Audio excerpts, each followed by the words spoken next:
பிளாசி முதல் செங்கோட்டை வரை உரை ஓவியம்.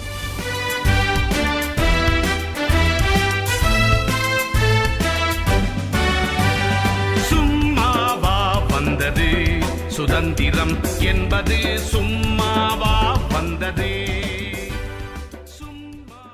இலக்கிய மறுமலர்ச்சி இந்தியர்களின் உள்ளங்களில் விடுதலை கிளர்ச்சியை ஏற்படுத்திவிட்டன என்று சொன்னீர்கள்.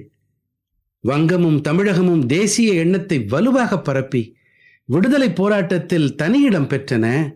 அதனால்தான் வங்கத்தில் ரவீந்திரநாத் டாகூரும் தமிழகத்தில் சுப்பிரமணிய பாரதியும் தேசிய கவிஞர்களாக புகழ் பெற்றனரா தாயே? ஆம் மகனே, இந்த மண்ணின் சுதந்திர போராட்ட களத்தில் வங்கத்தின் பங்கையும் தமிழகத்தின் பங்கையும் அவ்வளவு எளிதில் எடை போட்டுவிட முடியாது. அதுபோல பத்திரிகைகள் அன்றைய வாசகர் தளத்தை போராட்ட களமாகவே மாற்றியிருந்தன.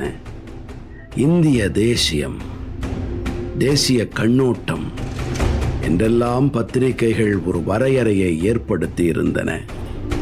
அம்ருத் பஜார் பத்திரிகா, இந்தியன் மிரர், பாம்பே சமாச்சார், ஹிந்து, சுதேசமித்ரன், ஆந்திர பத்திரிகா, கேரள பத்திரிகா என பிரபலம் அடைந்திருந்த பத்திரிகைகள் மக்களுக்கு அரசியல் அறிவை ஆழமாய் ஊட்டின.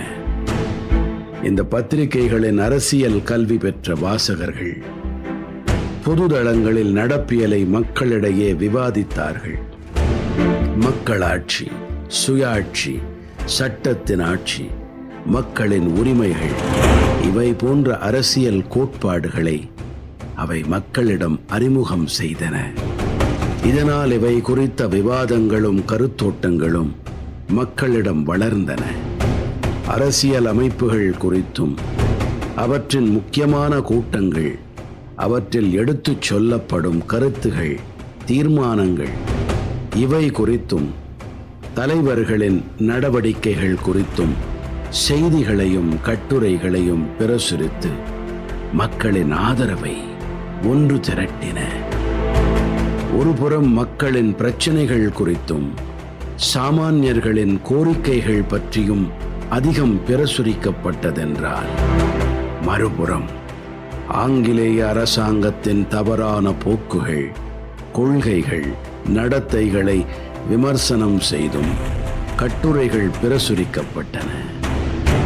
இவை போன்றவற்றால் இந்திய மக்களிடையே அதுவரை இல்லாதிருந்த தேசிய கண்ணோட்டத்துடன் கூடிய அரசியல் விழிப்புணர்வு பெரிதாக வளர்ந்தது.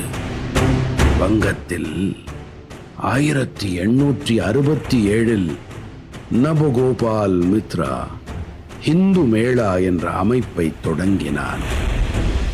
அவன் தேசிய நபகோபால் என்றே அழைக்கப்பட்டான். ஹிந்து மேளாவில் நாட்டுப்பற்றை தூண்டக்கூடிய கவிதைகள் பாடப்பட்டன. இந்தியாவின் மண்ணின் தன்மைக்கேற்ப சொற்பொழிவுகள் நிகழ்த்தப்பட்டன. இந்திய கலைகள், கைத்தொழில்கள் குறித்த கண்காட்சிகள் வைக்கப்பட்டன. உடற்பயிற்சிகள் செய்து காட்டப்பட்டு உடல் ஆரோக்கியத்துக்கு முக்கியத்துவம் கொடுப்பது பற்றி எடுத்துரைக்கப்பட்டன. வங்காள இந்துக்களால் அகில இந்திய கண்ணோட்டத்துடன் நடத்தப்பட்ட ஹிந்து மேளாக்கள் பின்னாளில் மிக பெரிதாக வளர்ந்து இந்திய தேசிய நீரோட்டத்தில் இரண்டர கலந்து விட்டன. 1886 Rishi Raj Narayan Bose society for the promotion of national feelings, தேசிய உணர்ச்சி பெருக்கு சங்கத்தை தொடங்கினான். இது தேசிய உணர்ச்சியை மேன்மேலும் பெருகச் செய்தது. கல்கத்தா, மதராஸ், பம்பாய் பல்கலைக்கழகங்கள் தொடங்கப்பட்ட பின்னர் அறிவு, திறமை, அரசியல் ஆர்வம் ஆகியன மிக்க இளம் பட்டதாரி இளைஞர்கள் உருவானார்கள்.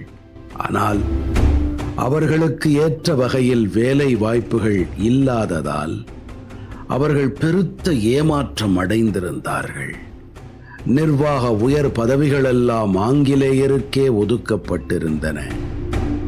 நன்கு படித்தும் நிர்வாக கீழ்நிலைகளிலும் ஆசிரிய பணிகளிலும் அமர்த்தப்பட்டவர்களுக்கு சொற்ப ஊதியம் அளிக்கப்பட்டது.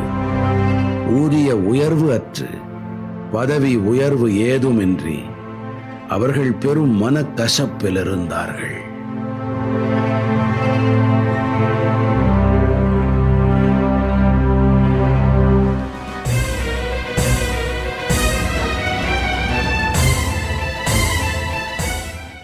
பிளாசி முதல் செங்கோட்டை வரை உரை ஓவியம் கேட்டீர்கள்.